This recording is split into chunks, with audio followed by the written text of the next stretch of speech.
Hello and welcome to the Health Detective Podcast by Functional Diagnostic Nutrition. We bring you interviews from people who have conquered the trickiest of health challenges using the functional diagnostic nutrition philosophy and similar healing modalities. You're going to hear from experts who have been through the ringer with their health issues and yet managed to come out on the other side. You can always visit us at functionaldiagnosticnutrition.com, but for now, here is today's episode.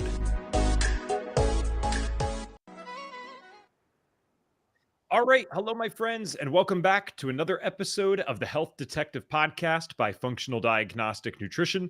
My name is Evan Transu, aka Detective Ev, and I will be your host for today's show, episode number 396 of the Health Detective Podcast. But this one is special enough that it feels like it should be episode 400, so you can kind of just consider it that in the back of your head. So I have one announcement, and then we will get into this today. It is the last day, if you are watching this live, or if you saw this the day of, which is February 5th, 2025, this is the last day to get tickets for the Biohacker Expo and automatically be included in the FDN meetup / mixer. So you can still get the tickets afterwards, but unfortunately, because of the head count, we need to lock in the venue tomorrow. We cannot accept any more people into the mixer or the meetup after today. So you can get your tickets at biohackerexpo.com. It's code HDP at checkout. A lot of people have reached out asking, saying, well, wait, I got my tickets in December. I used code FDN. Does that still count? Yes, we 100% have you marked down, whether you used code HDP, FDN. If you did that at any time while we were offering tickets, we have you covered. You will automatically be added in for the mixer. We'll get you guys taken care of. That will be Friday, February 28th, the first night of the conference. So we'll go do the conference stuff together. Then that night, we will get a nice little meetup going where we will have FDN-friendly foods and drinks and all that kind of wonderful stuff. Today, we have probably one of the coolest announcements that we've had in a long time on this show. And I mean that quite seriously. And this is because I got into FDN 8 years ago. That's when I graduated. And Reed was always so big. I've heard him say this forever. He didn't want to supplement, but if he did, he's like, I'm going to make the best dang one out there. And then 4 years ago, when I started working on staff at FDN, I think I've shared this once before live on a webinar. I don't even know if he knows how much this meant to me from an employee perspective, but it was one of the first meetings that I was on. And, I'm kind of, when you work at a new place, you're kind of just in the background, you're listening to everyone else. And so I was listening, I was absorbing what was happening, and I'm getting to meet the Reed that's not just the guy at the course or the guy in the groups. I'm getting to see the Reed that, owns the company. And someone in the team brought to him this idea of, hey, this supplement company's pitching our people or whatever. And I will not use the exact words that Reed used because he has a very colorful vocabulary that is not necessarily appropriate for all of our YouTube videos, but the passion was there and it does signify something good. He said something along the lines of, no one is going to come in and sell my practitioners some bleeping bleep. And I'm making fun of it, but the bigger conversation there was, I got to see what was happening behind the scenes here. And this guy is so adamant about our practitioners and trainees not being pushed all the stuff that's out there that really doesn't always have a lot of backing. He wants the highest quality stuff. He doesn't want his name on anything that's not amazing. We are people that have went through the course. We've been asking him to raise the price for 2-3 years. He won't do it until it's perfect. And lo and behold, finally, after all these years, I guess the camera's only going to be able to pick that up so much. There is finally an FDN supplement here. Oh, nice. That looks better on yours. And if you're wondering who I'm talking to, this is the man behind all of this. And I got to have an awesome phone conversation with him the other day. So Daniel, welcome to the show. And I can't wait to dive into some of the stories and the ingredients today. But thank you for being here with us and for helping Reed with this project. Evan, once again, it's an amazing pleasure. And I am, I didn't hear that story you just told a minute ago. This is the first time I heard it. It's pretty funny. However, I did meet the man himself, Reed. And, this was a while ago. It's like going on a couple of years ago now. And we were tentatively talking about, what you mentioned, a supplement, if you want to call it that, a formula that could help his people. Now, I did not take this lightly, and I don't take anything lightly in this business, in my business. And I did not know who his people actually was. I knew who Reed was, but who are his people and what do they do and what do they expect and what have they learned and what is their background? And I had a million questions. And Reed is a great guy. If you're going to get it from Reed, but Reed is a very humble guy. You know, he is ridiculously humble. And so I'm like, you know, he's like, yeah, you know, I explained it kind of the way I feel, you know, I've done this and I have these tests for thousands of tests I've run, and I, you know, and I got that. And I realized that I am not going to know what the target is. You know, I don't build a formula unless I clearly see the target that I'm actually building the formula for. Resonance formulation, of which we do, it demands that. If I make a cardiac formula, cardiotone, for example, I need to know exactly what I'm aiming for. Okay. So with the FDNPs, what am I aiming for? The only way was to basically hear it myself. So I signed into the program. I got the program. I went through the program, and I can't tell you how busy I am, but bottom line, I had to get up at crack of dawn to try to find any time to even do this. And when I say crack of dawn, I'm talking 4:30 to 5 a.m. and go through this thing with, like, you know, rubbing the sleepers out of my eye. But I definitely got the target in mind. That I did. I accomplished that. And with that in mind, everybody who's listening, and I hope you can bear with me on this subject, but I understand what you guys are doing. And believe it or not, from the bottom of my heart, I've never met anybody, let alone a group of people, that actually get it like you guys get it. That I'm not going to say that because for those that do not know me at all, and I'm sure most of that's probably everybody, my name is Dan Moriarty. 71 years old, married, 4 kids. My oldest son is 45. My youngest daughter is going to be 2 years old on the 12th of this month. So I got a little bit of spread there on my kids. And I'm going to tell you a little bit about my background because Evan wanted me to. Normally I wouldn't do this, but Evan asked me to do this because he, in his mind, he was speaking for everybody. How does a guy like me get into being an herbalist, formulator, ethnobotanist from 50 years ago? You have to remember, people, 50 years ago, there weren't even health food stores. Like, you couldn't find a health food store. I'm not kidding you. There really weren't any. And so there was just the earliest of the health industry, like the Bragg's from Bragg's Amino, very early on. There was Staywell, which was in San Diego. There's one little place in downtown run by an immigrant. He was just, and he had healthy stuff. It wasn't even a health food store. I don't think he called it a health food store, but it was amazing. So let me explain. Nobody, to my knowledge, unless with this new world, I guess it could possibly be different. But as far as I'm concerned, nobody can pick their parents. We just can't do that. So neither could I. And so I was born to a Hungarian, hungry Hungarian mother and an Irish dad. I don't recommend this mix to anybody, but that's what happened to me. And so right from the get-go, my earliest memories, I remember my mom and my grandma and the smells of Hungarian life, food, and herbs and everything, just everything. There was stuff hanging in the kitchen, you go down in the basement, which was like a forbidden place for me as a kid, but I got to go down there and just jars and jars of everything. My grandmother put up everything. My grandma and grandfather, they lived in Michigan. They gardened, they grew their own herbs, they grew their own stuff. They canned everything that they didn't eat fresh.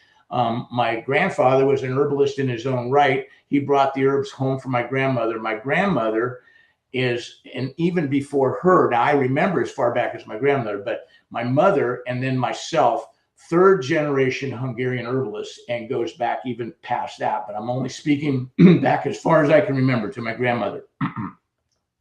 So my mom and dad basically moved away from back east, decided to come to California.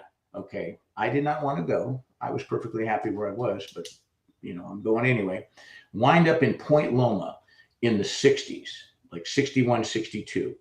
So my neighbors are all of a sudden Italians and Portuguese fishermen.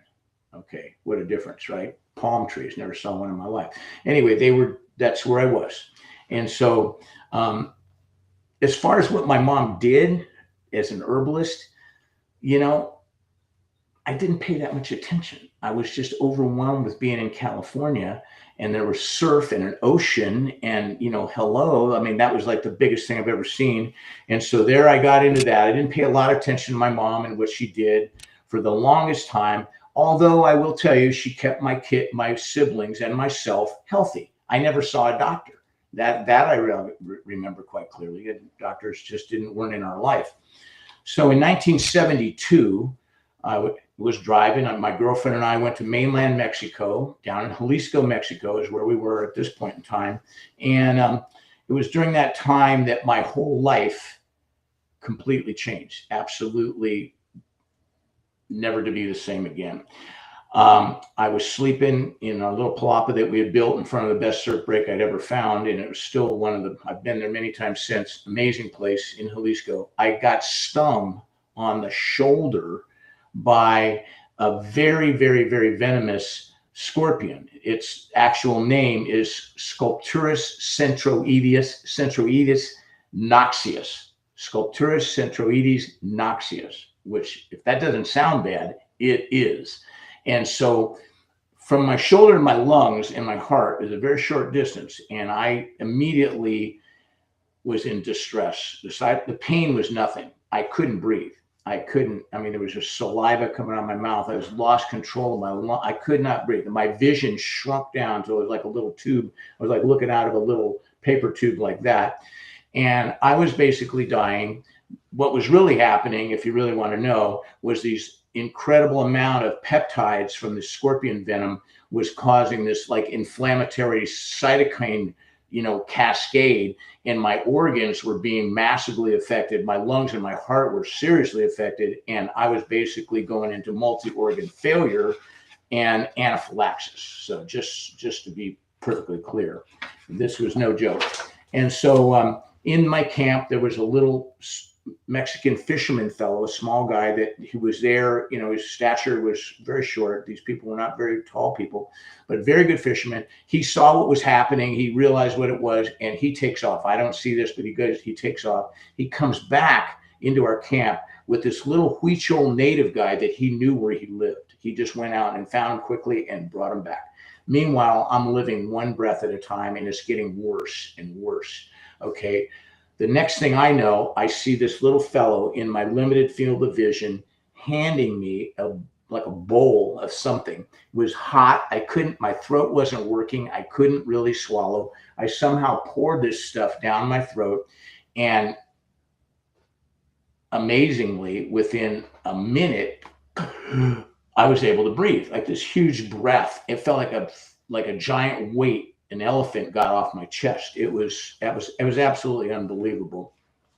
And I knew I was going to live. And my girlfriend, everybody in the camp was just, oh my God, they couldn't believe it. So this guy disappears. It was the next day. I'm like, who is this guy? What was that? How did he do it? What's going on? Anyway, I find this little fellow with the help of the fisherman guy, took me to where he's, I offer money, whatever. Doesn't want anything. Nothing. Doesn't want anything from me at all. But I want the herb. I want the plant. What was that? Okay. So he goes out and shows me, actually takes some out of the ground, root and all, gives it to me. And I'm like very happy. I bring it back to camp. Eventually, after months and months of surfing down there and having a beautiful time, didn't get stung by any more scorpions. I get back home. The herb's all dried up now. I show it to my mother, the herbalist. She takes one look at it, looks at me, hears my story, and goes, "That's Huaco." I go, "What? You know what it is?" She goes, "Oh yeah, that's a very, very famous plant. That's good for snake bite, this, that, and the other thing, lung disorders." She tells me everything about it. I'm like, I mean, I was impressed. I did not think my mom would have ever knew what that plant was. But anyway, she did.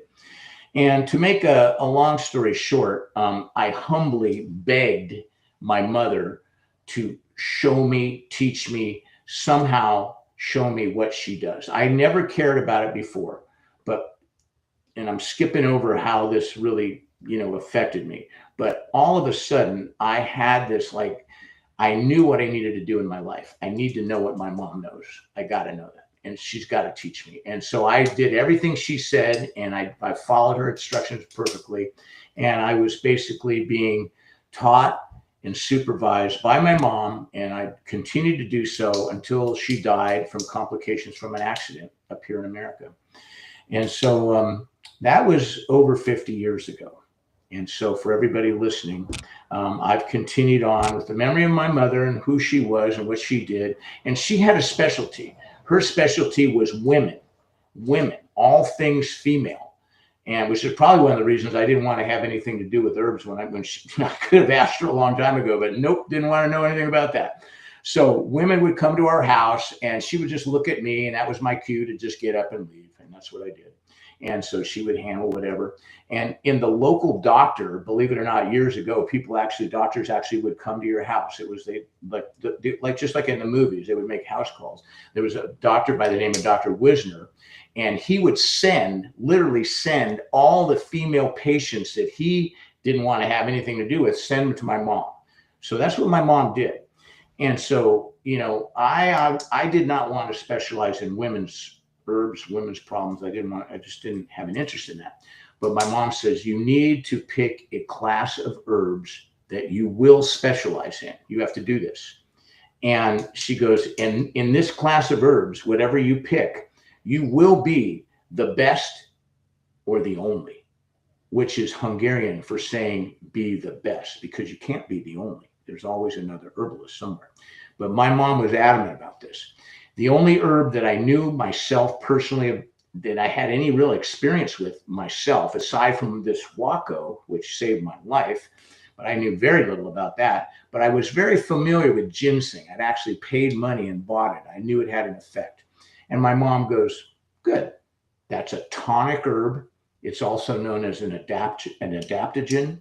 There's been miles of research done on these type of plants.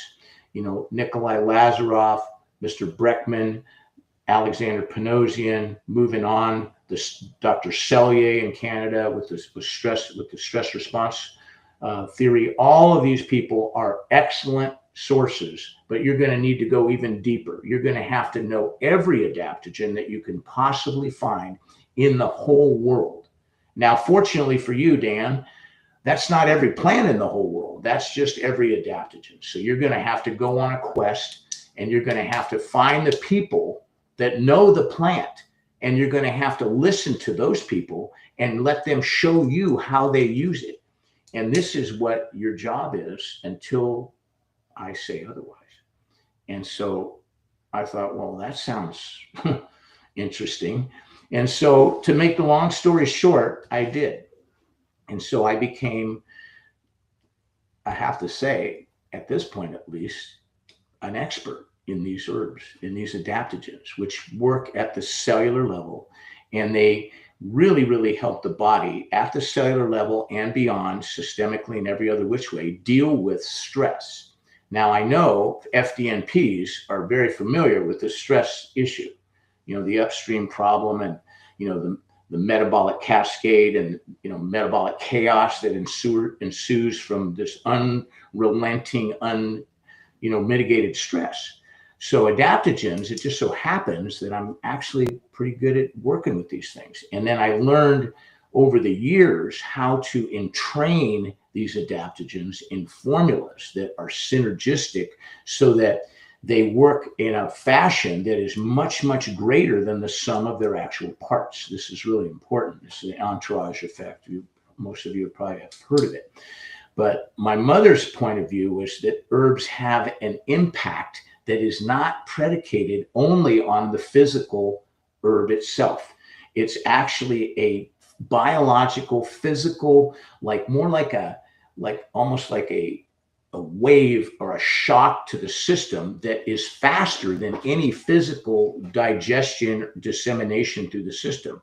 And it's a resonance. It's in this, if you do your formula right, if you make the formula right, the resonance is kind of like music. You can have note, note, note. You put 3 notes together, you get a chord. The chord does not sound like any of the other 3 notes. It's a different sound because they all resonate together, and it makes a completely different effect. That's the same thing that happens with individual ingredients in a global resonance formulation.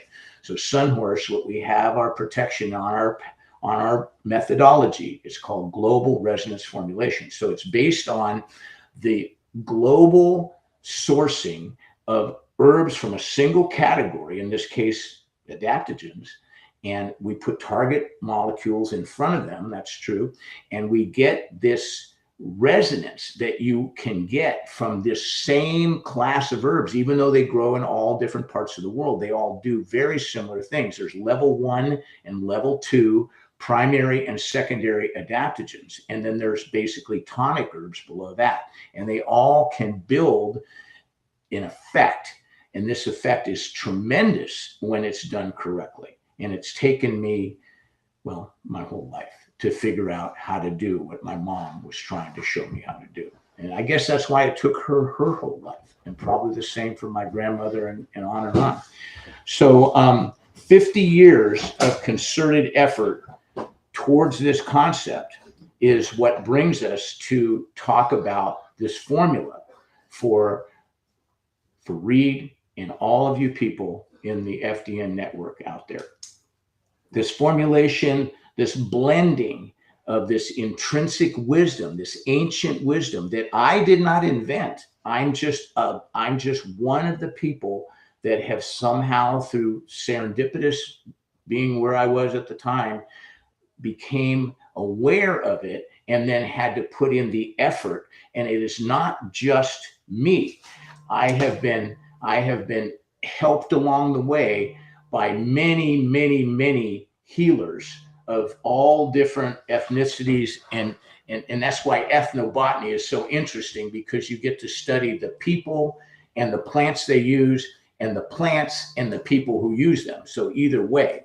So that's exactly how it works. So it's really with great, great pleasure. And it's like actually a dream come true to be able to go into this a little deeper with you folks. Now, I mentioned this blending of ancient wisdom with modern scientific verification. Now, this is what we're going to discuss today. So we're going to discuss metabolic rebalance, and we're going to discuss it in a way that, I think you'll get. You'll totally understand what I'm talking about. It's not just a laundry list of ingredients. It's actually a formula designed with a target in mind to actually do a job. So I want you to keep in mind that we're going to be addressing the actual issue of metabolic rebalancing. Okay, that would be homeostasis, balance, resilience, maintaining and actually increasing what you know as vital reserve, promoting cellular integrity, enhancing, modulating, and reversing cellular dysbiosis and other systemic dysbioses, enhancing and modulating immune system responses, improving biometric parameters, cognitive enhancement. Our brain is involved and actually needs to be involved in improving our energy vital reserve at the basic level, which is mitochondrial function, ATP transfer, the whole Krebs cycle. All of this is being addressed. Increased and improved nutrient utilization by the body, the gut, the permeability issues, all of that. In short, metabolic reprogramming. That's what we're talking about. That's what the formula is made to do. Reprogram an out of balance metabolism. Our body does actually, as Reed will tell you, knows what to do. Our body does know what to do. It does. It really does. And so what do we need to do? We need to give our body the tools. It's like a general contractor. knows how to build a house for sure. He's done it many, many times. He's got a license. He's very well respected. But do you really think that he could build a house if he didn't have any material, if he didn't have helpers, if he didn't have tools, if he didn't have a truck, if he didn't have the whole industry that it takes to produce what it takes to build a house? Okay. So he's the contractor. He knows how to do it, but he needs all these things. That's our body. Our body is that general contractor. It does know how to do it, but we, in our volition, our actual ability to choose, has to choose the right things to give our body what it takes to do what we're trying to do. And as FDNPs, you guys are way ahead of the pack in this subject. So now, for the first time, as Evan mentioned, you're going to have a tool, a real broad spectrum, unbelievably functional, multi-directional modality tool that can be used. And this tool has its own intrinsic knowledge. This knowledge is not put there by me. For all of you people that believe in God, and I do hope there are some, this is not an accident. I'm sorry. I cannot say that this is some unguided chance that does this. It's too complex. Irreducible complexity alone, let alone the mathematical permutations possible, absolutely negates the concept of this being accidental. This is a design.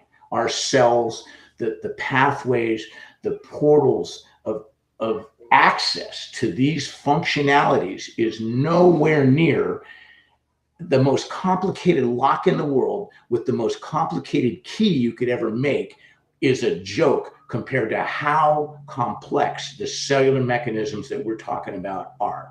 That's serious. So without further ado, let's talk about the ingredients. Now, we had, and I downloaded, trust me, and this is nobody's fault. It's not Evan's fault, not our. This just froze up the computer. I swear to God, 339 pages of research on every single ingredient in this formula locked up the computer when we tried to open it to play this thing through, because what we wanted to do, I should say, was go through and scroll through the studies. And I was going to show you my highlighted points that we were going to talk. But unfortunately, due to technical malfunctions of nobody's fault, this will not happen. So what I'm going to do is just talk about them, because I'm infinitely and very familiar with building the formula and why I put the ingredients in there and what they do. So we're just going to move forward with that. And I want you to rest assured that I want everybody to realize that I will give you the link to these ingredients are, like I mentioned, amazing. And the research, the scientific studies on these things really do. You need to sit down and take a look, even beyond the 50, 40, whatever minutes we have on this podcast. It really couldn't have done it justice, really. So I'm going to try the best I can, and bear with me, please, to show you and explain to you ingredient by ingredient, right off the label of the bottle, right there, what these things are proven to do individually in various studies, in vitro and in vivo and in live subjects and in animal models, all the way through. So let's get started. Please bear with me, folks, on this. So we're going to start out by explaining ingredient by ingredient, starting out with Raponticum carthamoides, which we call marl root. Okay. It's also in Russian, it's called liuza, and it's very, very famous. And what is it doing? It's systemically in ways that are so not understood. And because it's a Russian herb, it's like kind of like not over here in the US of A. A lot of people are not familiar with it. Okay. But it is very systemically upbuilding. I'm going to just stop there, because if I get to this thing, we'd be talking for an hour on what this thing can do. Okay, so it builds us up at the systemic level like you would not believe.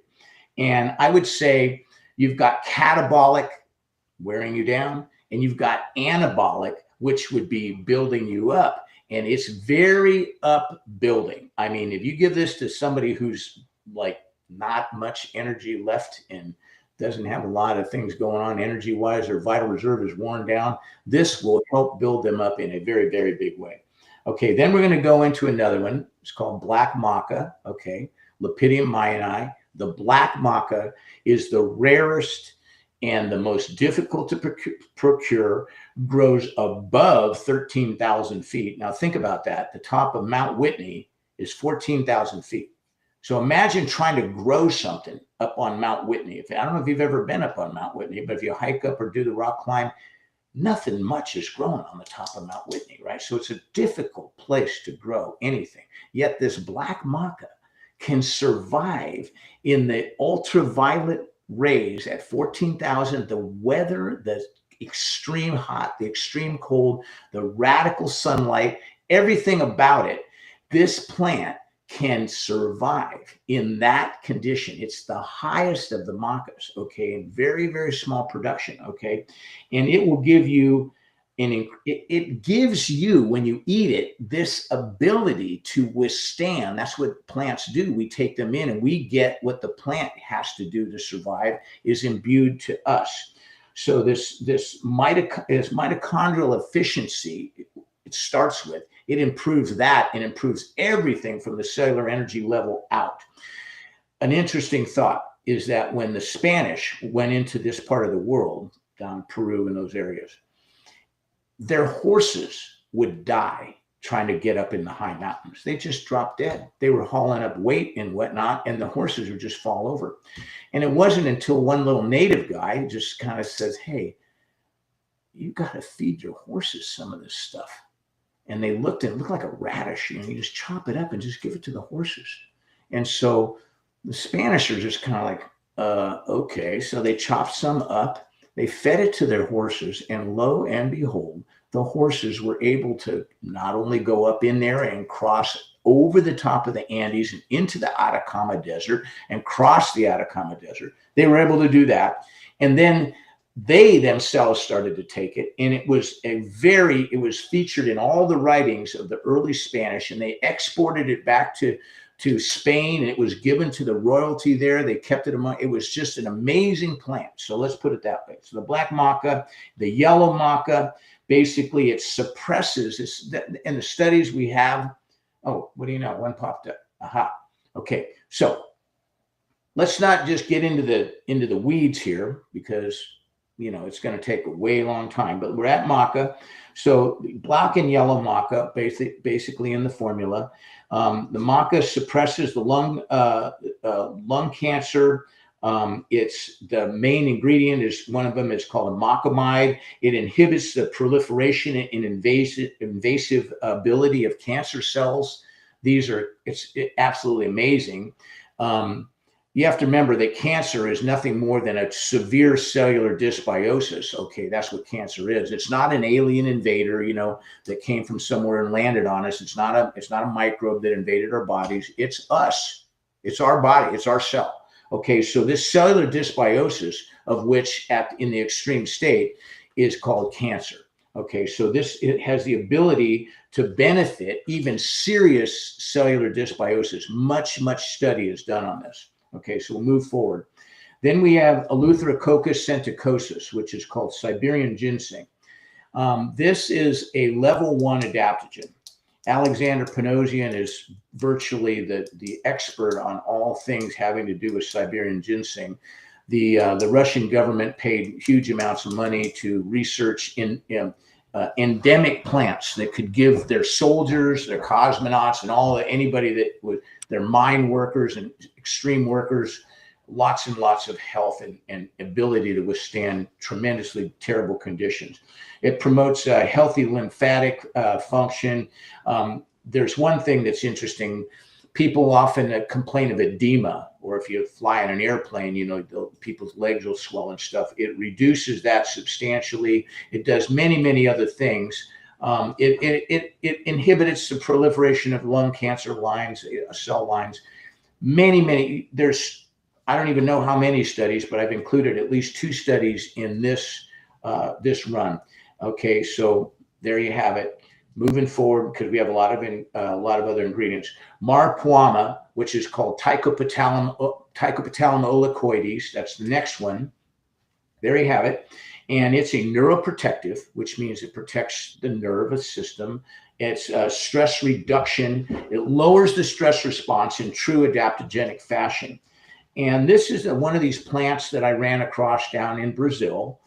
I've been down there a number of times with the Yanomami, the Jagua, the Guarani. These are the indigenous peoples of Brazil. And they're very, very healthy, living in a very, very difficult climate. I can tell you stories about that. But the Marpuama is quite impressive. And I put it in the formula because it has many, many benefits. In the synergistic entourage of this formula, it was like having another stage on your rocket booster. Like rockets are not just one big stage. They break it into stages because they have to kick in at certain times, and they give an extra, more kind of a synergistic fashion to getting the payload, so to speak, into its prescribed orbit. And that's kind of what we use the Marpuama for in the formula. I know that's an analogy, but that'll have to do for the moment. Then we go on to Gynostemma pentaphyllum, which is one of my favorite herbs of all times. This is the next one down. It increases oxidative phosphorylation, which most of us, not all of us, know that's how healthy cells actually live. We have life because all of our healthy cells create energy at the basic level by the process called oxidative phosphorylation. And this increases our exercise capability without too much imagination. We can figure that out. If you break it down into like what an athlete can do, it increases their ability to run and increases their speed at which they can run. Runners usually try pretty hard, so I'm assuming these guys aren't faking it here. They just get right into it. So in a 20-kilometer run, which is a fairly long run, that's about 12 miles. In a 20-kilometer run, the group that was ingesting the Gynostemma was able to perform and basically be ahead by 4%, which was 800 meters. Okay. Wow. 800 meters is 2,400 feet. That's roughly a half a mile. Okay. So if you're in a 12-mile race and you're able to use this product, use this in this case, straight up ingest it, it increased that group by 800 meters. So this is just putting this into a point. You can see what this is doing. And these are, of course, healthy people that can run. But undoubtedly, we can interpolate what this is doing for people that are not healthy. It actually does help them in a huge fashion. Sarcopenia, which is the wasting away of the muscles, which many older people are experiencing this. And as our population ages, it becomes a bigger problem, along with osteoporosis and other bone-related issues. So Gynostemma is amazing herb. Has over 300 active ingredients in this one plant. So just imagine that. It has anti-cancer effects, and it also inhibits invasion and metastases. Okay, so metastatic cancer, the worst problem is that it can spread. I mean, if you could just cut it out, burn it out, poison it, whatever, and it's gone, it would be a problem, but nowhere near the problem of when we're talking metastases. That's the word you don't want to hear in relation to cancer. The other thing that it does, and I'm going into this in a little detail, is it inhibits glycolysis. Now, we mentioned oxidative phosphorylation is the healthy cells. Cancer cells, they don't run on oxidative phosphorylation. In a simple term, they run on fermentation, or in this case, glycolysis. It's a completely different way that they get their energy. So when you're talking inhibiting glycolysis, that means that it works against any kind of cancer that uses glycolysis for an energy source, of which they all do, and they've tested it on over 30 cancer lines. So this is a major help with any kind of cellular dysbiosis, including, this is why I put the cancer stuff in here, because the worst dysbiosis, of course, is cancer. So it helps that. Okay, moving on. Okay, we get to the what we commonly known as goji, which we call Lycium barbarum, which is also known as wolfberry. Okay, why? Because wolves like to eat it. Okay, wolves, just, your basic wolf. Now, so what? Well, they've been running around since the beginning of time, so to speak, and they do pretty well, and they like to eat meat, and we all know that. They chase animals down. Sheep herders don't like them, but they go out of their way to eat these goji berries. Okay, now, why do they eat the goji berries? Okay, well, you'd have to ask the wolf, I guess, but they intrinsically and instinctively sense that it's good. So what if science come up with gojis, and why did I put a very high level of medicinal grade goji? Now, the gojis you buy at the store, the little dried kind of, so-so ones that are kind of hard, those are not what we use. We use these medicinal gojis, which are bigger, almost a purple black color, like a very deep purple, almost black. And they're plumper and more powerful than anything you would buy in a store, because there's all these different grades of gojis. Okay, so what does the goji do that we care about in this formula? Has anyone heard of macular degeneration? Well, okay, the macula is a bed of blood vessels that are so fine that make a basic capillary actually look fat. They're much smaller diameter than your average capillary. It's a bed of blood vessels. And the health of your macula, this bed of blood vessels in the back of your eye, is one of the things they check in a real solid eye exam. They are going to take a look at that, and they're going to take a picture of it, and they're going to show you that picture if they have the capability. Now, like I mentioned, I'm 71 years old. I'm wearing these sunglasses that have like a reading. They're bifocals. I do need a little reading glasses. They don't really have any change at all for my normal vision. It's just the reading part that are called transitional, right? Well, the guy did my eyesight recently. When I had to get these glasses, I had to have a current prescription to get this thing done, because I have astigmatism, which is a physical malfunction. Anyway, the bottom line, the guy did this macula thing, and he goes, wow. I go, is that a good wow or a bad wow? He goes, wow. He goes, I'm going to show you here. He said, check this out on the screen. He goes, you see what that is there? He goes, I'm looking at your macula there. He says, that's amazing. He says, at your age, he says, I've never seen anybody with your density. The pigment density of your macula is incredible. He said, that's incredible. He says, I said, I'm going to keep a picture of this. Nobody's going to believe it. He goes, that's amazing. And he's really blown away. And I ended up having a nice chat with him. Okay. So that's moving on. We can talk about more things. Then we move into acai. Now, we all have had, hopefully we've all had an acai smoothie. Okay. We probably liked it. It was pretty tasty. Well, when you go to Brazil, it's not only an acai smoothie, but you've got a whole population, as in indigenous Amazonian people, that would not even be able to survive there without acai. That's called Euterpe olicerae. That is the acai palm. And they have to climb up and get these berries. And these berries are amazing. They're anti-inflammatory, obviously, very much so. They're neuroprotective, all kinds of information on that. They're anti-diabetic, which in America, that's a very big deal. People have this insulin resistance, and insulin being a growth hormone, you don't want a lot of insulin in your system, because you're actually encouraging other things to grow that you may not want to grow. Like if you do have a cancer somewhere, high insulin levels are not your friend. Okay, so then they also protect the heart and the vascular system in a very big way. They inhibit cancer growth. And interestingly, and this is an amazing part, they selectively affect the malignant cells while not bothering the healthy cells. Now, isn't that nice, right?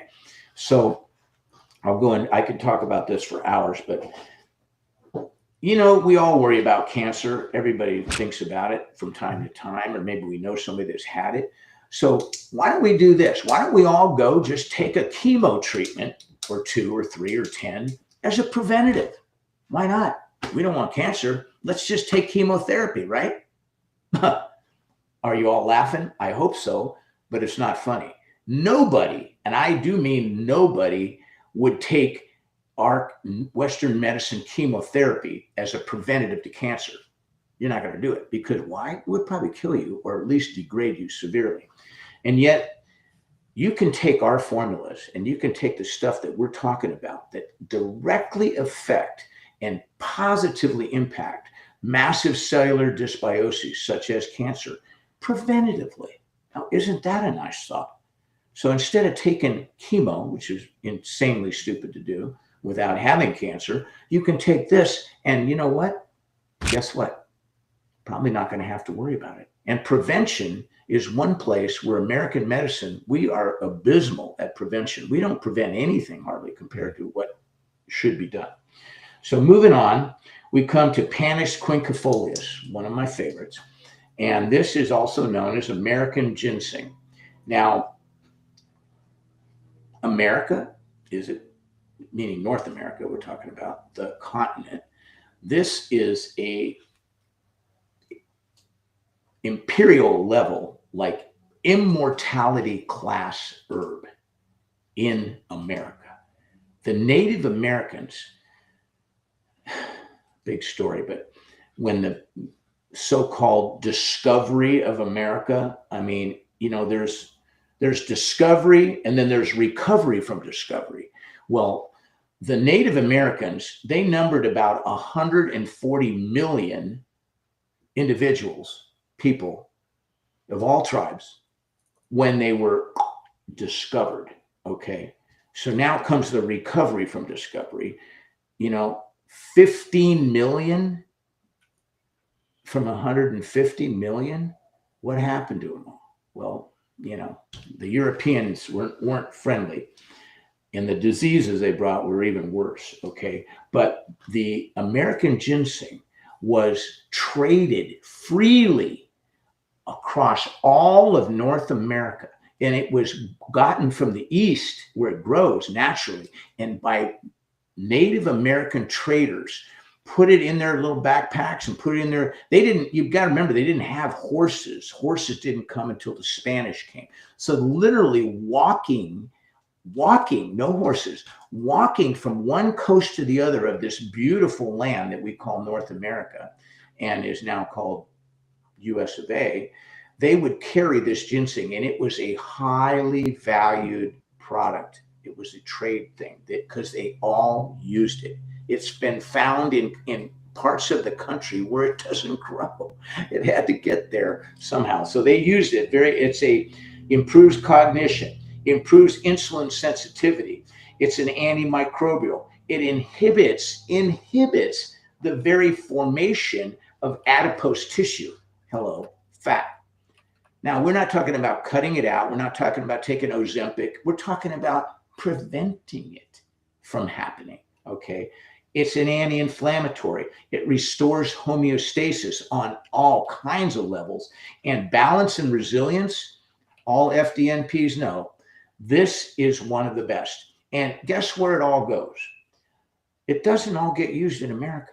The Asian people buy the whole crop. It's crazy. If you want to buy really good American ginseng, you have to talk to someone from Asia because they already buy it. They just buy it. It very little will ever get around America through American channels. It's just that valuable. And so that's what we have there, folks. Moving on to what we call the 5-flavor berry. Raise your hand if you know what the 5-flavor berry is. Okay, it's okay. I can't see any hands.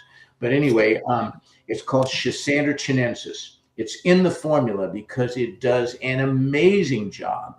It's kind of like a nexus of important factors that have to come together in the formula to produce the force, the resonant force.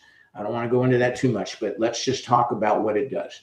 It's an antimicrobial, anti-obesity, anti-aging, anti-cancer, cardioprotective, anti-asthmatic, anti-diabetic, moving on, moving on. It is one of the most powerfully effective just conjugator of force as the only, well, we can kind of see from the studies. Now, mind you, this is only page one of many pages in these studies.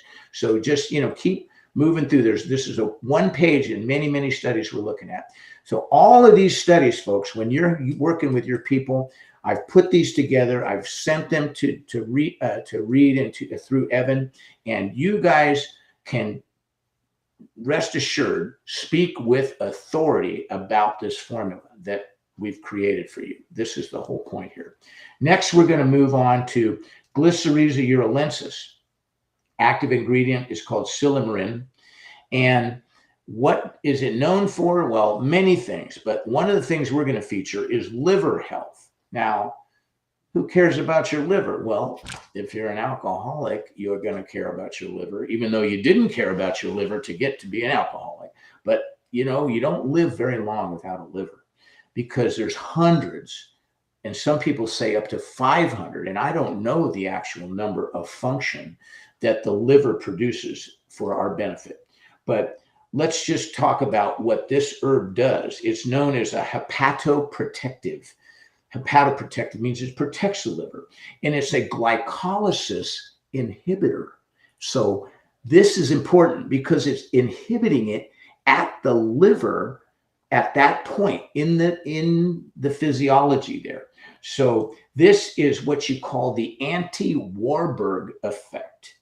Warburg was a researcher who discovered that cancer cells, and amazingly, run on a completely different energy source than the oxidative phosphorylation we mentioned earlier in our discussion. So once again, that is called glycolysis, or just for basic purposes, you could just say fermentation. And animals, people have heard this, dogs, for example, they have the smell, their nose is hundreds of times better than ours.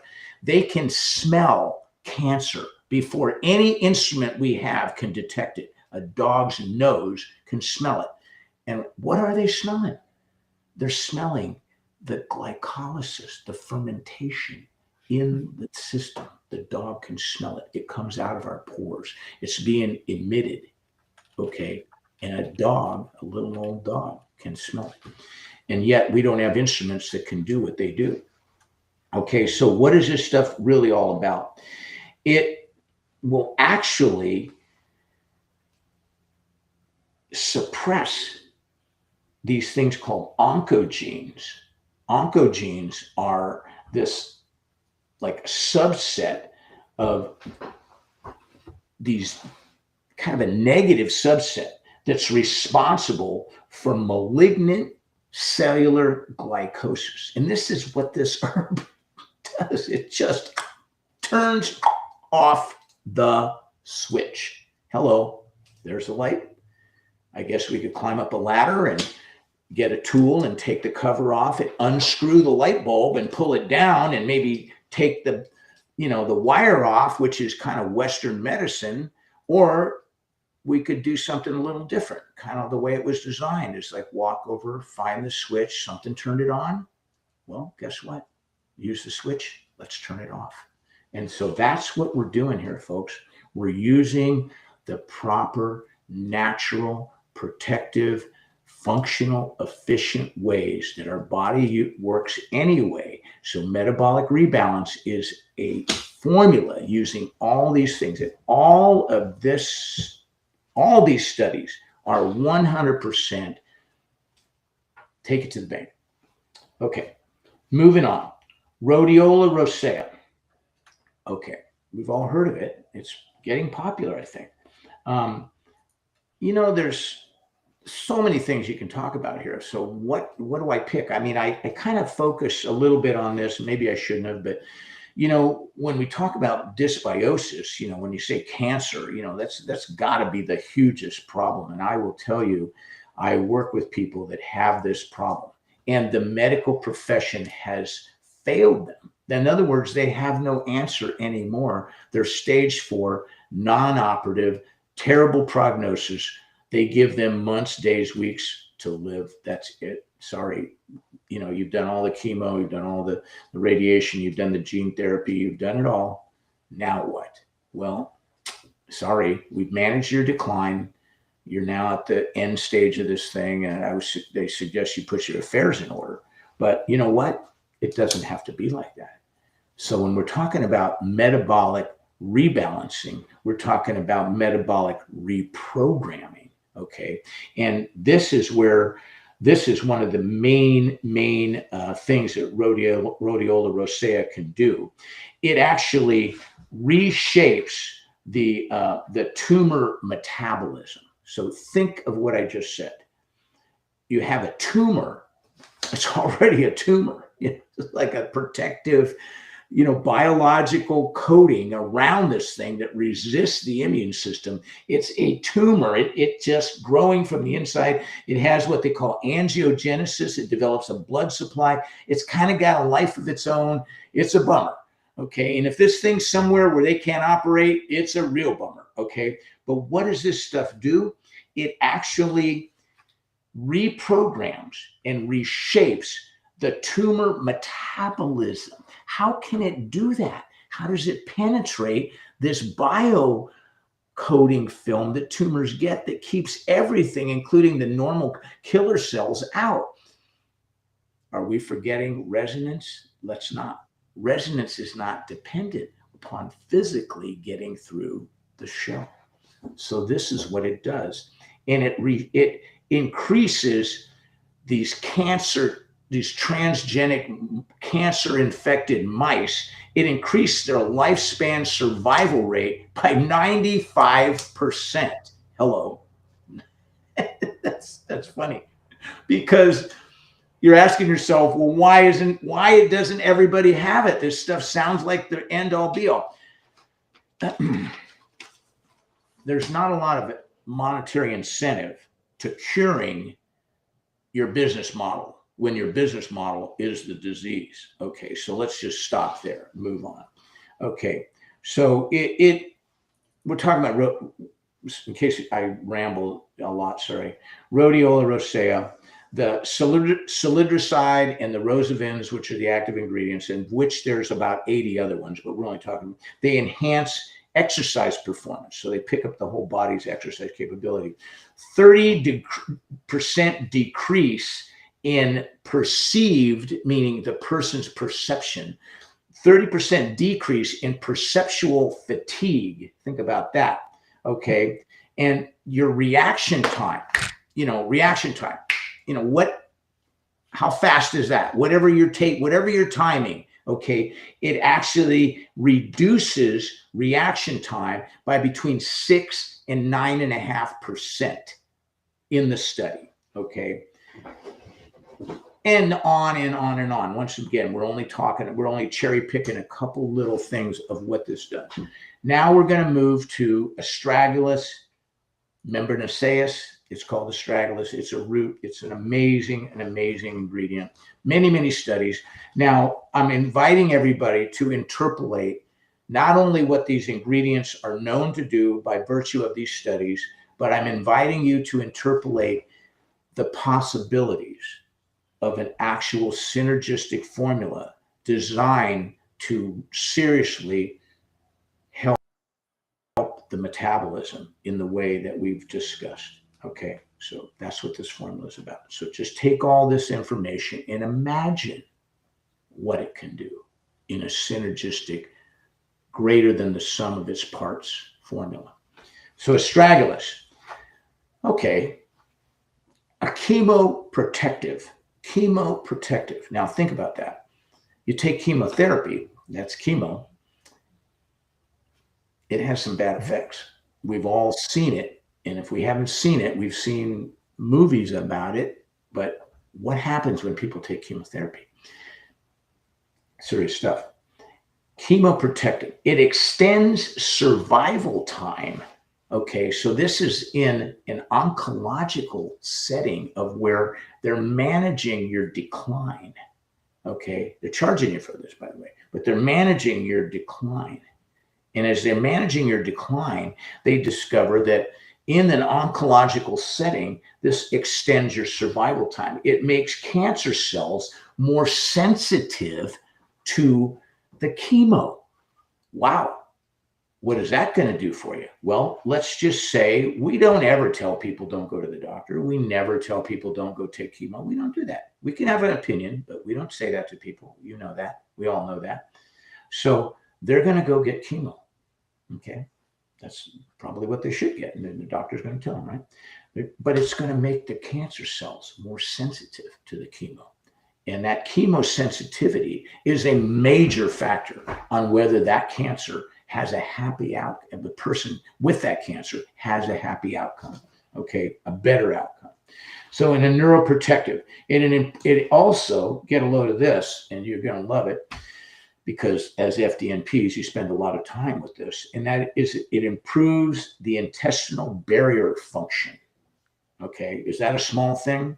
Well, maybe to someone who doesn't know any better, it might not sound big, but we know that that affects the whole organism, A to Z.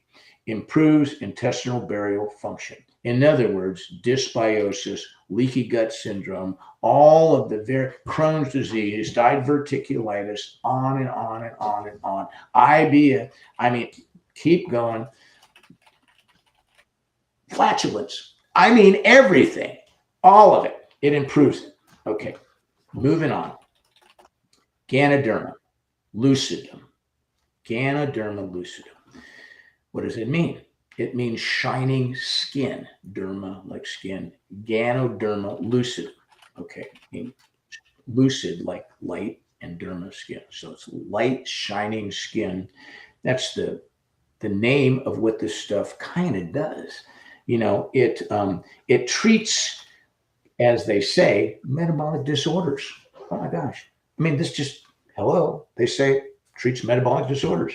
Metabolic reprogramming in a nutshell with one ingredient. Now, this is a mycological ingredient, which means it is a fungus of which there is massive study being done right now on the incredible medicinal, actually incredible manufacturing plants that these funguses actually are. They can digest things that nothing else can digest. They can digest cellulose and things that no animal can digest. Life on Earth would not exist without these funguses. But this Ganoderma is a beneficial one. When you take this internally, it does things that they're still learning about. Okay, so they're learning. It treats these metabolic disorders. Once again, it reduces, it's hard to believe this, but reduces body weight in cases of obesity. Now, what does that mean? That's in a study, you know, but it means somehow they're losing weight. They don't really understand the mechanisms of it all. Okay, do we need to know the mechanisms of it all? Probably not. Somebody will tell us someday, but that's what it's doing. So it's reducing body weight, and it's got people that really tear into this from a chemical standpoint. It's high in germanium, which, how many people think of germanium every day? I mean, when's the last time we even heard the word? Okay, but it's very high in levels of germanium. What does germanium actually do? Well, guess what? That's called an anti-mutagenic, which means it prohibits our cells, our DNA processes, our RNA, our protein transcription and manufacturing processes from mutating. Okay, anti-mutagenic. What a great name, what a great word, and what a great thing, if you want to call it, to put into a synergistic formula with the purpose that we have in mind. Okay, immune enhancing, cardiovascular enhancement, anti-diabetic, on and on and on. Okay, moving on. You know, the Ganoderma it doesn't stop there. You can't breeze through this stuff. I mean, it gets so, especially when you see it on the screen. Um, breast cancer, women, hello, that's a big one. And there's lots of kinds of breast cancer. But inflammatory, what they tested this on was a line of breast cancer called inflammatory breast cancer. Amazing results using actives from the Ganoderma lucida. Okay, so then we're going to move on into another South American herb, which I found myself to be amazing. I couldn't believe it. It's called Trichlea catigua, which we call catwaba. And it is, once again, a neuroprotective.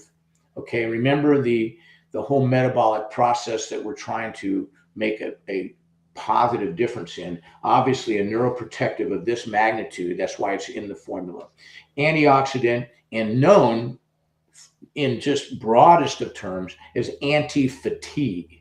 So what does that mean? How does it do it? Where are all the molecular and intracellular interconnecting points? We could probably elicit experts to talk about this for hours, but they're still studying it, and they will always continue to study these things. So then we go to Paullinia cupana, which we have probably heard, maybe we've even tried it, but it's a cognitive enhancement element. It uses the active, it's called guaranine, which is chemically very similar to caffeine with some big differences. Now, we all know caffeine as a mental stimulant. I mean, if we use it correctly, it's just kind of a picker up in the morning, and it's probably one of the most popular drinks in the world is caffeine from, it's called anhydrous caffeine, by the way, from coffee. Now, coffee bean, little coffee cherry, I drink it, other people drink it. They say it's beneficial. I won't argue with them, but I will say this, that the coffee plant in the world, not picking on any particular country, is one of the most sprayed, meaning pesticides, herbicides, fungicides, you name it, sides, sprayed plants on the planet. It's so valuable and there's so much time and effort in it that they don't take a chance of something attacking their little coffee bean. So they blanket spray virtually all coffee. And I mean, even the ones that say they're organic, they have organic pesticides. Okay. You want to believe that? You want to believe there's an organic pesticide? That's okay. But they spray it. That's all I'm going to say. Whereas Paullinia cupana is not a cultivated crop. It is actually garnered from the wild. It's not even sprayed at all. It does just fine without human intervention. And it works very good. And it has a much longer, as I will explain in the formula if you ever want to know about it, but it has a much longer duration. It doesn't spike like this. Anhydrous caffeine, the curve looks like this. This being, okay, I got the effect, and if this is your baseline right here, you start out a little lower than the baseline, you go up above baseline, you feel the effects, then anhydrous caffeine, it just drops, boom, and you wind up off the screen below baseline, which of course you take more coffee, then you pick back up and you do it again, and down you go. It's really great for the coffee industry because this is the 1, 2, 3, 5, how many cups a day are we drinking? And so you don't do this. You don't need to do this with Paullinia cupana. It's just nice and steady, and it just gives you a little bit of what this particular active is known for. And they've done a lot of studies on whether or not it speeds up your reaction time, whether it increases the accuracy of your choices. There's tons and tons of stuff because they want to know. This is one of the most important active ingredients in all of our society is caffeine. It's in everything, right? But the source is everything. In my world, something that's chemically the same doesn't mean that much because the source material, the plant itself, has an effect. It has a feel, it has a power, it has a force that it's very difficult to divorce the element from its original source for that power alone. And the Paullinia cupana will always have a better feel. And when you're in the country, like in the weeds, and you're looking at these people that are called the Guarani. They call them Guarani because known for the guarana, and the kids, the little kids, are eating a literal bar. I kid you not, an actual pounded, pressed, completely macked, pressed bar of guarana, biting it out, chewing them up. And are these people a little high as far as agitated, or like, are they in any way unbalanced? No. Are they high energy? Oh yeah. Can you keep up with them? Oh no. And when they're walking, how come you have to run?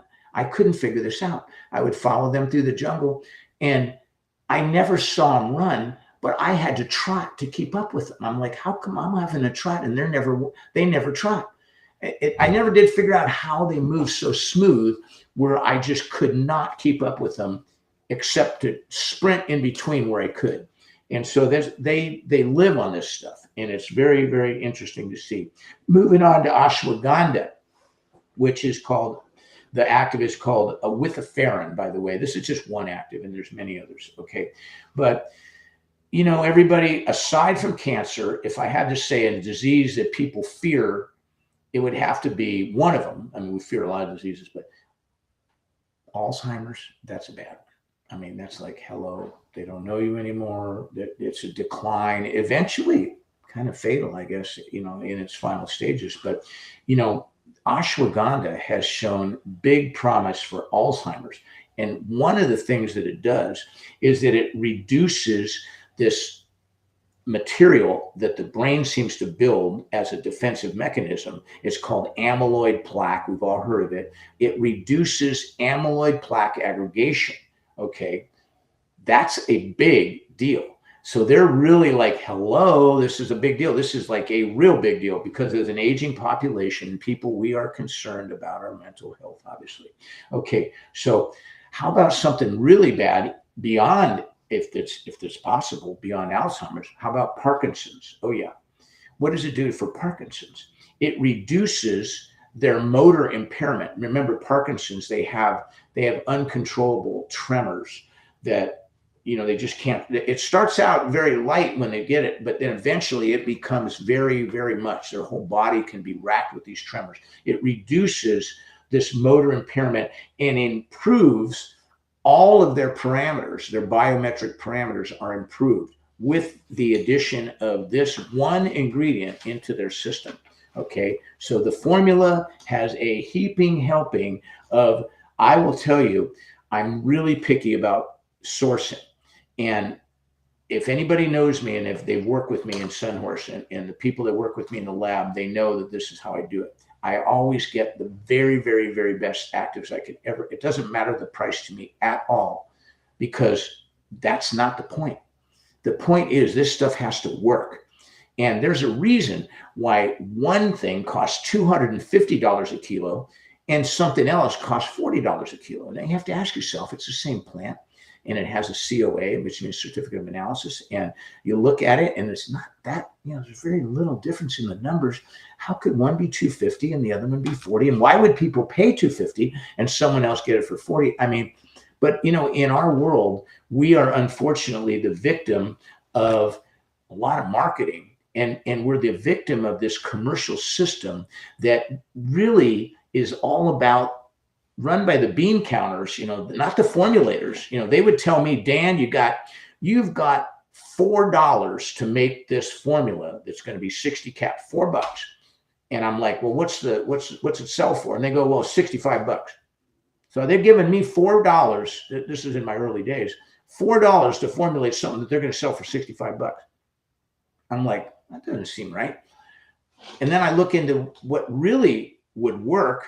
In other words, what does it take to actually get some bioactivity is what we're looking for. We want it to actually work. And then you find out that the stuff they're using doesn't work. Okay, so it's just a name on a label that doesn't work. And most of the stuff in your health food stores, in those bottles, it's all a product of the system. So what does this stuff actually do? Let's breeze through it. Anti-cancer, infertility, cardioprotective, sleep disorders. 72% of the study improved sleep quality. Is that a big deal? Do we need rest? Who needs rest? everybody. Anti-stress effects, treatment of hypothyroidism, that's a big one. Stimulates the thyroid and normalizes function of our one of our if not the master gland, the thyroid gland.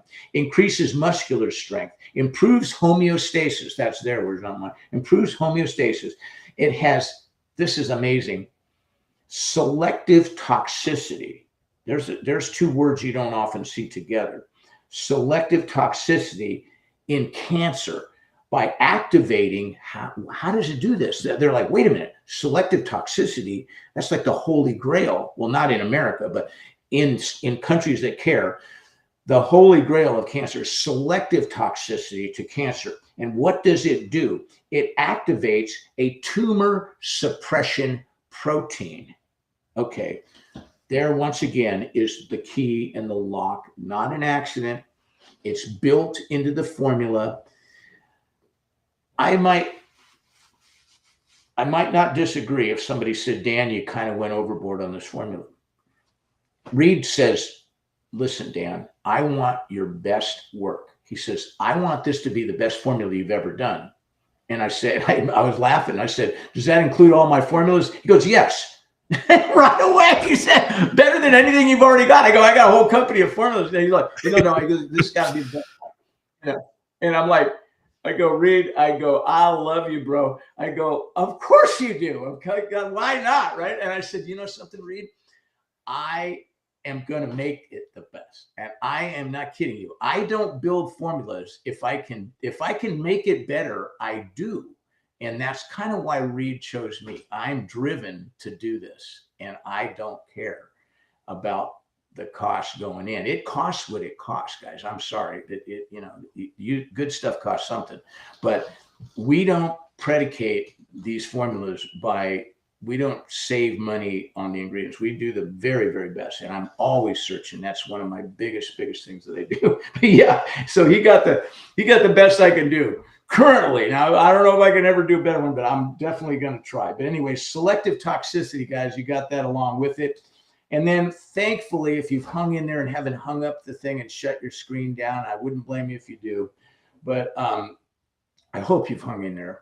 But the next one is called Shilajit. Kind of a funny word. But Shilajit's another one of these things that you've heard of. And it's black and it tastes like crap. It's like it's hard to take. I listen to Castle, it doesn't taste that great. Okay. And then what is it? Okay, so it's this material that's composed of fulvic acid and a ton of what we call ionic minerals, which are the most assimilable form of minerals that you can possibly put into your body. It's just this paste of rock that oozes, if you can imagine this, out of the rock itself at high altitudes in the Himalayas. Now, you're like, what is this gunk coming out of this rock that looks like road tar? Okay, but listen, monkeys, chongos, monkeys go from the jungles, the actual where there's trees, jungles downward, because India goes all the way up into the Himalayas. So these monkeys go on this little adventure and they go out of the jungle and they go higher and higher and higher until there are no trees. They now are exposed to eagles, predators, wolves, and whatever. They keep going and they go higher and higher and higher until they are up in the snow where this stuff oozes out in the spring. And these monkeys are taking this stuff and eating it. Okay. So the locals, meaning the Nepalese people, noticed this thousands of years ago. Like, what would drive a monkey to go where it's safe and there's fruit trees all over the place to some high, uninhabited, dangerous, predator-infested, there's snow leopards and everything eats monkeys. It goes up there to eat this stuff, right? So that these monkeys do it to get this stuff. And what do they call it? Now, I'm gonna go into this. I could talk on hours on this stuff because I'm such a fan of this stuff.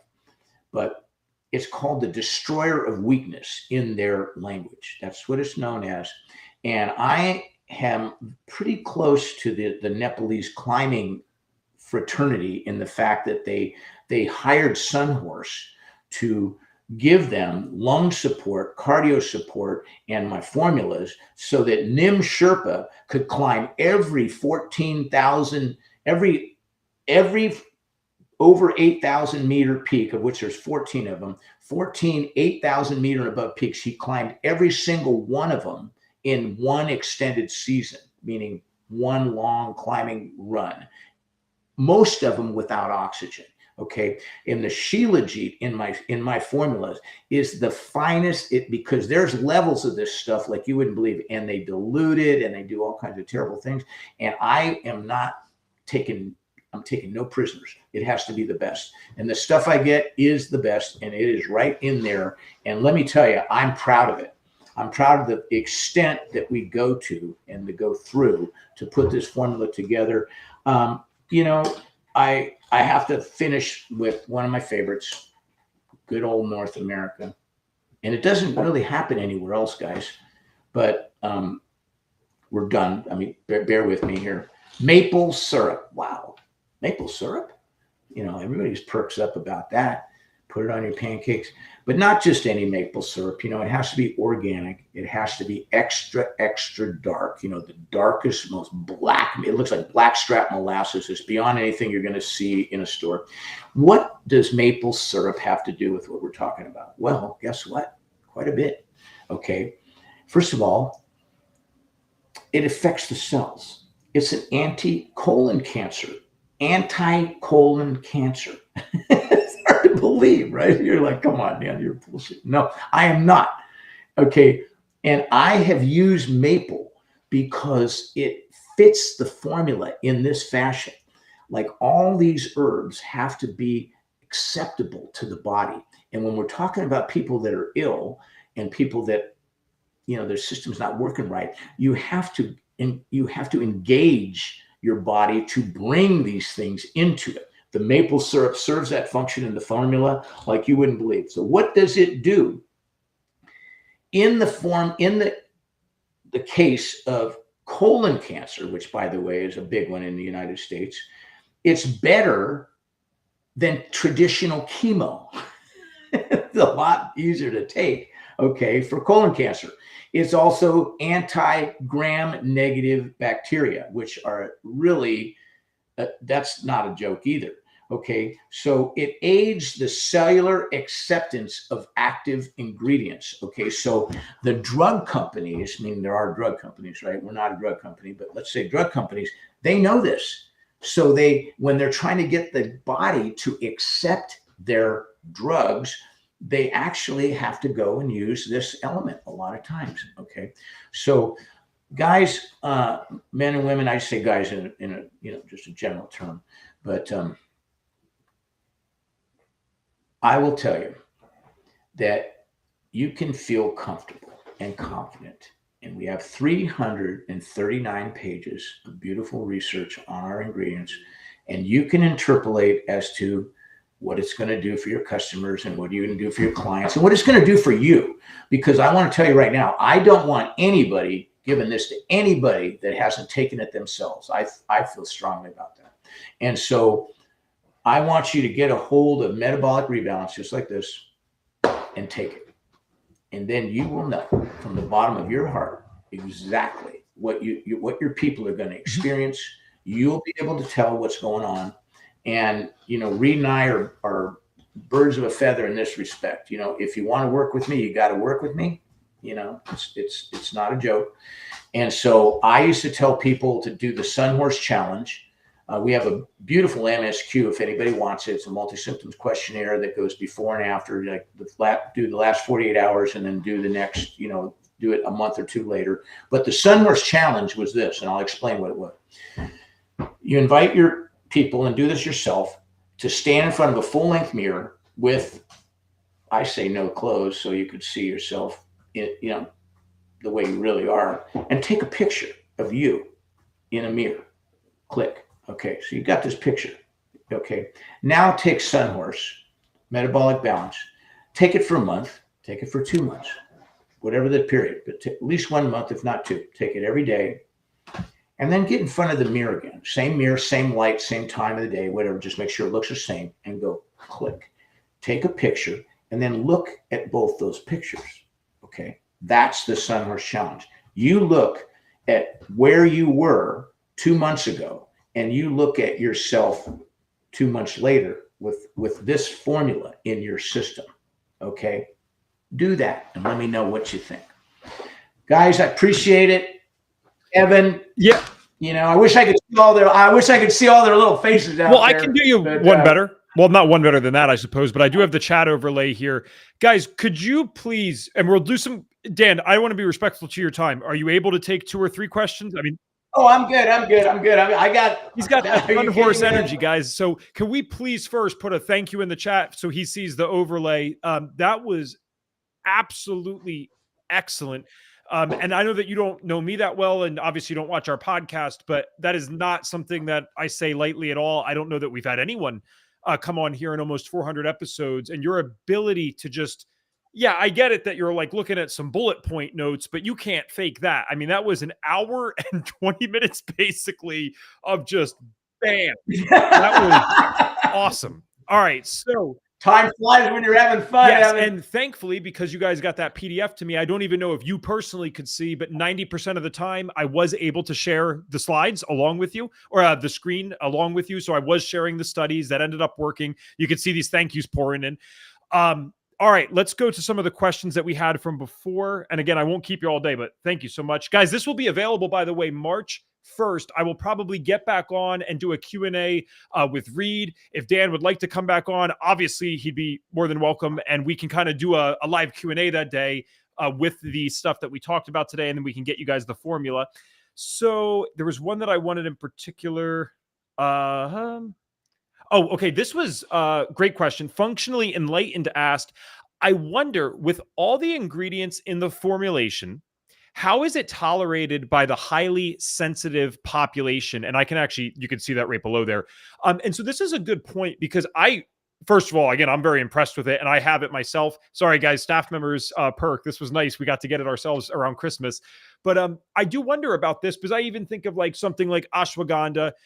In my clearly limited knowledge relative to you, I'm thinking about that as a nightshade. I know I've had clients be somewhat sensitive to that in the past. So what do you have to say about that? Are the pros of this formula something that would generally outweigh any like developed sensitivities? Or is there a time and place where certain people should not use these things because of where they're at in their health?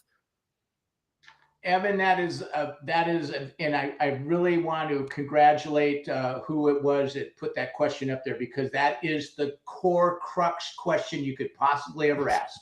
Okay. It is a big one. And if anybody hasn't asked it, it's okay, because you were probably thinking about it and you would be asking it, if not today, soon. So let me explain one little thing about global resonance formulation. These elements are in there. And if you look, and the light is not the best right now for me, but I will bring this down here. Just 1 second here. And okay. I want to bring, I got my thumbnail on it, so I won't lose my spot. Okay, so what I want to say is this. This formula is not predicated on the amounts, the milligrams, the gross amount milligrams of anything. Just understand that it is a global resonance formulation that uses these very minute amounts of highly, highly powerful and very, very concentrated factors that are extracted in very, very careful fashion. It uses these elements together to create in our bodies this effect. And this is a critical point. Global resonance formulation is about the resonance. It's not about the volume of stuff. So people that are very concerned about, for example, how much guarana is in there, well, guess what? Of actual guanine, probably 1 or 2 milligrams. You know, you can't even measure it. Like a cup of coffee is 90 to 100 milligrams, 1 cup. It's minuscule. And that's one that you can actually measure. So the point being is that they're all part of a force of when you take it into your body, you can actually feel it. And people that are very sensitive, like the question was about, I recommend, and I always recommend this with any herbs or anything that you put in your body for that matter, but especially medicinal issues like this, okay? Take the dose and cut it in half to cut it into fourths. Just take 1 pump for 1 day, then take 2 pumps for 2 days. Easy to remember. Then take 3 pumps and do that for 3 days, okay? Until you're at 5 pumps, and you're going to do that for 5 days. So think of how many that 1 day, 2 days, add them up. You're at 5 days now, 5 pumps a day for 5 days. That 5 pumps is only 1 milliliter, 1 ml, okay? And you're going to be able to feel that, okay? And that is the effect of the whole formula. You're not going to feel the ashwagandha. You're not going to feel the guarana. You're going to feel the resonance of the actual metabolic balance formula. You are basically reprogramming your metabolism at whatever little bit you want to take. And this is hard to believe, but we have people with, okay, look, I normally don't do this, but I just got this yesterday, so I'm kind of excited about it. Now, this person, talk about sensitive. We're talking about real sensitive here. But let me just share this with you real quick. Dan, I don't want to, while you pull that up, I just got a message saying apparently we have a pre-launch link that is available to you guys today. So that's exciting as heck. I just added this to the QR code. So if you're watching on the TV or whatever, you can scan that QR code. I'm also going to put it in the chat for you guys. So you will have a direct link there. That is amazing. And sorry, I thought that was a worthy cutoff. I hope that's all right. So I will leave those things up, and then please, whatever you're going to pull up, let's do it. Okay. So I got this yesterday. This is an email testimonial from someone that has what is known as a glioblastoma, which is a brain cancer. It's the one that killed John McCain, and it's no fun. Inoperative, okay? Inoperative glioblastoma. Okay, that's a serious issue. So this is from the mother about the son. Hi, Dan. I wanted to send this email to you to thank you for the product. My son, 28 years old, started taking the Cell Protect in December, and I am so happy to say we have seen a good change. His appetite, for example, he used to go on in the appetite. I'll skip the appetite one. I'm going to jump down because it's kind of long. He used to always be shivering with cold, wanting to be laying down with a blanket, and could hardly eat due to the radiation and chemotherapy sessions. Okay. A month later, he has been able to have the energy to go back to work. He goes to the gym, does a little bit of weights to help his muscle. As you may know, chemotherapy eats that away. He is eating way better than before. And in the beginning of January, we had the MRI done with the test results that shows the tumor is getting smaller. Again, thank you so much for your product. God bless you sincerely. Well, I won't say her name. Anyway, God bless you. So how sensitive was this guy? I talked to these people, and he was balled up in bed, wouldn't eat, shivering, chemo, racking his body, losing weight, not good. Inoperative glioblastoma. And what's he doing now? Okay, now, man, I want to tell you this. He takes 5 milliliters, that's a teaspoon, in the morning, a teaspoon at noon, and a teaspoon at night of a formula that's called Cell Protect. Okay, one of our formulas. And so now I couldn't believe what I was reading. He goes to the gym, does some weights, and hello.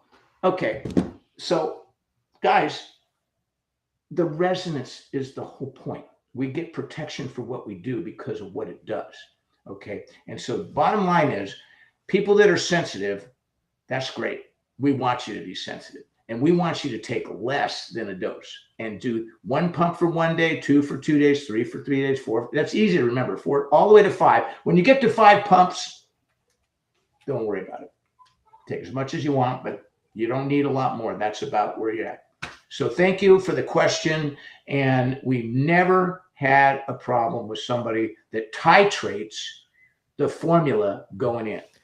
Wow. Okay. Well, that's a heck of an answer. So, and guys, just so you know, because I've been very public about my story. So I've been sensitive to stuff for a lot of time. As I got healthier, it got better. Then I got exposed to mold for a year without knowing. And that definitely made things tough.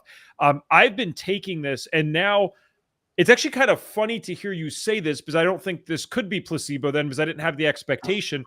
I know better than this, because we were taught this in the FDN course, as you know, Daniel. You're supposed to self-titrate. I'm looking at this thing. I'm like, 5 pumps, awesome. I'll pump 5 times. And I mean, stunning energy. The mornings that I have done this before breakfast, I usually take like a 5 to 10 minute gap, and to the point where I probably should go down a little bit, but I've needed something like that. Well, you're sensitive. Yeah. Beverly said, even for us trainees. Yeah, absolutely. So that link right there, I appreciate them sending that in the chat. That's a pre-sale link. I had talked to our COO today, so I hope she's okay with this. She said it's available March 1st, but I don't think this is a bad thing at all. And plus, if you stayed with us for this long, I think you deserve the supplement. So, okay, one other thing here that we can kind of... okay, thank you, Emily. I was looking for you, or M, I'm sorry. Thank you so much. This was delightful. Here you go. Is this formulated using whole plants or isolated constituents? Okay, good question.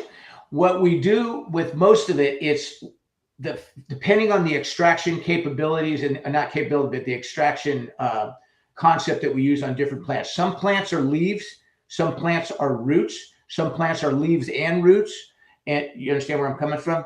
And sometimes what we do is repeated, what they call repetitive processing. So taking 1 pound of something to 1 pound of what we get out of it would be 1 to 1.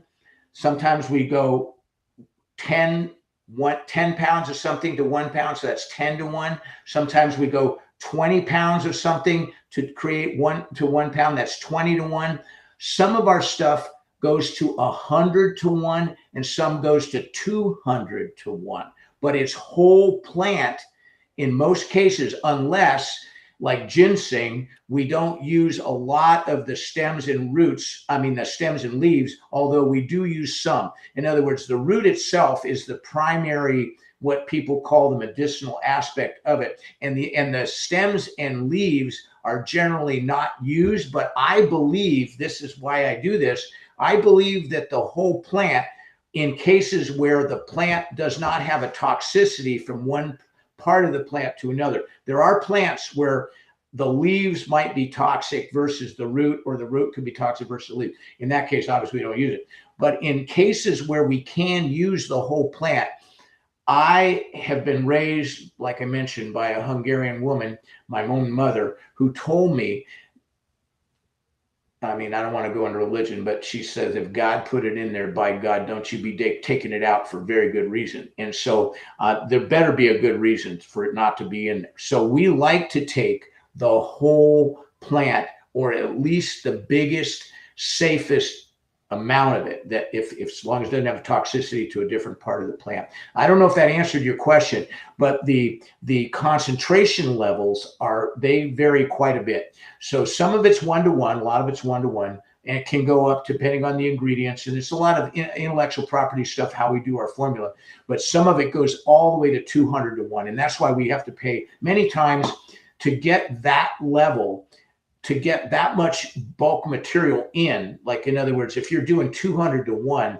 your end product can cost thousands of dollars for a kilo, but you have to remember you're using 20 kilos or 100 kilos, or even in some cases many more, to get that. So you have to buy that, that bulk material. So yeah, it's a process. And so to make this formula work has been my life's work. In other words, I've been doing this for 50 plus years, and I don't have anybody telling me. I founded the company, so no one is telling me to make it cheaper. and I don't do the selling. I don't do the selling. I let someone else do that. I just make the stuff, guys. I'm a free bird, and I make it work. And whatever it costs, hello, they tell me. So bottom line is it works. And why do I do it this way? I don't know. There's a lot of reasons, but if you buy a German car, you could buy a Volkswagen. It's a German car. You could buy an S-Class Mercedes or an AMG. That's also a German car. But you're never going to buy an AMG or an S-Class Mercedes for the price of a Volkswagen, okay? Even though they're both German cars. So I feel somebody has to do what my mom said. Be the best or the only, meaning there has to be the best somewhere. And by God, that's going to be us. And that's and you're preaching to the choir here, because to be dead honest with you, this will make you feel good. This supplement, even with the price, is still probably the cheapest thing that these people bought that month, between our organic food, the raw milk, everything, the water filtration systems, the canopy for EMFs, everything. It adds up. This is the least of our worries. And our FDNs are cool. We like stuff that works. That's about it. And this definitely works. So also, you would be happy to know our PR and events manager, Christina. I was talking to her the other day just for something separate, and she said she noticed it the first time. She's like, this thing's awesome. So I am going to call it there, just because this guy has done an hour and 40 minutes with us. So if we could just get one more thank you, that'd be amazing. And Dan, if you're open to it, I'd love to talk about in early March, when this comes out more publicly. It might be awesome to have you and Reed both on. I could facilitate some type of more fun Q&A. We can get a bunch of people here, and we can do something like that if you'd like. I do have one. I'm in. Listen, Evan, I want to be honest about this. I am thankful, and I humbly appreciate your people and the access to even talk to them, because this is what makes me happy in my life. This is why I do what I do. I want to help people in every way possible, but I have never found a group of people like the FDNs that can be a force multiplier for what we do. This is why I'm here. And yes, you have my time and you have my attention, because you guys can access people and places and things that I can never do. I'm just not out there like that, So I'll make the formulas, and I will explain them, and I will, my knowledge and my experience of what I can do is at your service. My formula is at your service. And you guys go get it out to people, and I'm as happy can be, because that's all I want. That's all I've ever wanted. And, that's why I'm doing it. Awesome. I have your website below. You guys can find him at sunhorseenergy.com. I have a fun signature question. This is how we finish up the podcast with everyone who comes on this one. And I hope people really take this to heart, because I'm thinking about this, and I mean this in a loving way. These are just lessons that you have to learn as a young man in the functional medicine space. I had a grandfather who passed away. I think it was around 71, 72 years old. And I love this guy to death. He was one of the smartest people I have ever met one-on-one. He did the SATs when it was still considered an IQ test, and he got like a 1590 out of 1600, which correlates to about 150 plus IQ. He went back to college in his 50s at Villanova and graduated top of his class. And the only reason he went back, he never actually did the degree. He went back because his stepmother stole his college fund because she was an alcoholic when he was 18. And he was so pissed about that and was so unwilling to give it up that he still went back in his 50s and destroyed everyone else in terms of what they did academically. Now, why am I saying all this stuff? Because as smart as he was, by not taking full care of his health, he passed away from complications that largely stemmed from diabetes, but from other things as well. And then I'm watching you, and we have been on for 2 hours. Sir, I am tired. You're the one that's been presenting the whole time. And I'm pretty sure if I kept asking questions, you would have just been like, hey, I'll pump some of this formula and we'll be good to go. So I took a few pumps while we were doing it. I mean, I did. My signature question for you, and I think people should listen up to whatever you say here, is if we could give you a magic wand, you could get all of our viewers and listeners to do just one thing for their health. So you could ask us to start doing one thing, or you could ask us to stop doing one thing. What the heck is the one thing that you'd get us to do for our health? Well, I would have to put it like this. and I think Hippocrates probably put it this way first. So I'm not anybody beyond that. But our food is our medicine, and our medicine is our food. And so if you're going to do something for your health, you have to say, well, what does that mean? Okay, so it means, first of all, let's think of like in a priority setting. Okay, air. Air. Sounds stupid, but there it is. How long do you live without it? Not very long. Make sure you have good air. Do what you can. We may live in New York City, whatever, but try to breathe good air. And that's a big one. Okay. I mean, you can make a filter, whatever, but good air. Okay. Water. Hello. Don't get me started on this subject, because I have spent, that's a whole nother podcast, because to make global resonance work, the water has to be able to carry the resonance, guys. This is a very, very, very important thing. And so in the natural water cycle of the earth, which by the way is broken now, but let's not go into that. But in the natural water cycle, every time water changes state from a liquid to a vapor to a liquid or to a solid, okay, when it changes state, it changes its structure slightly, and it cleanses itself in a way that is still not perfectly understood. And there is a lot of controversy here.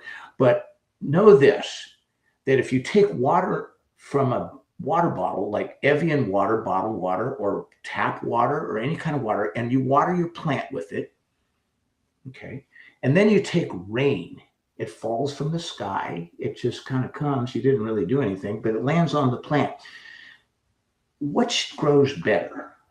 I mean, everybody knows the answer to this. Is it, why does rainwater make plants grow better? Okay. It's just water, right? Okay. There's something about it. So I'm going to tell you that your water has to be really good, because we are made of water. Hello. And so you have to have clean, filtered, properly mineralized, structured water in your body, because your body cells, we didn't get into this in the podcast, but they're surrounded by what's called an exclusion zone. This exclusion zone is called that because everything with a molecular weight greater than 3 is excluded. Hydrogen is pretty damn light, but anything with a is excluded with a molecular weight greater than 3. Now, your body has to actually put this type of water around every cell in your body. So when you drink water, there's some water.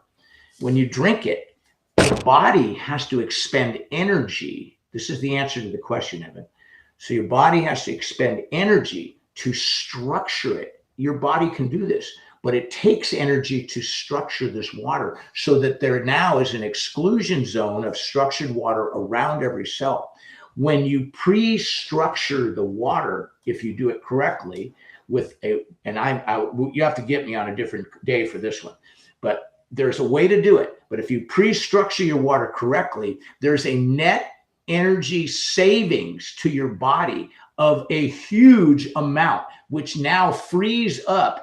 Why is it hard to drink 8 glasses of water a day? Because you got to drink these 8 glasses. That's not hard. You can slam 8 glasses pretty quick. No, what's hard is your body has to restructure this water to use it. When you pre-structure the water, filtered, mineralized, pre-structured, when that's done to your body, you have this instant net energy savings that's unbelievable. And the science has proven this. This is Victor Schauberger from Austria. There's patents on this stuff and international patents like you would not believe it. I can tell you all about it. But the bottom line is, trust me, if there's one thing I'm going to tell your people to do for your health, air, water, structure, and non-chemicalized, non-GMO, non-manipulated, non-processed, raw, natural.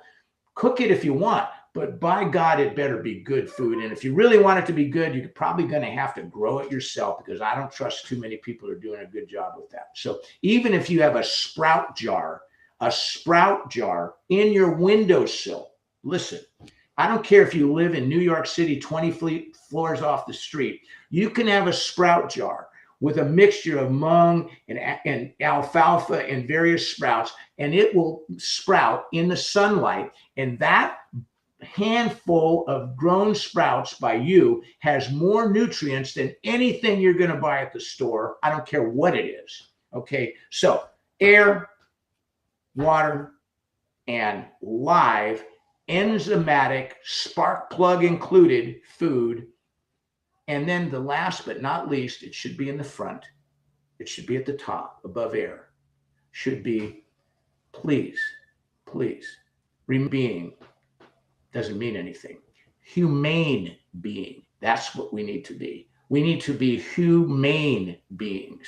So please be nice to everybody, because by doing that, you're being nice to yourself. You will benefit from being a nice, moral, humane human being. And that's about all I can say. Thank you so much for your time today.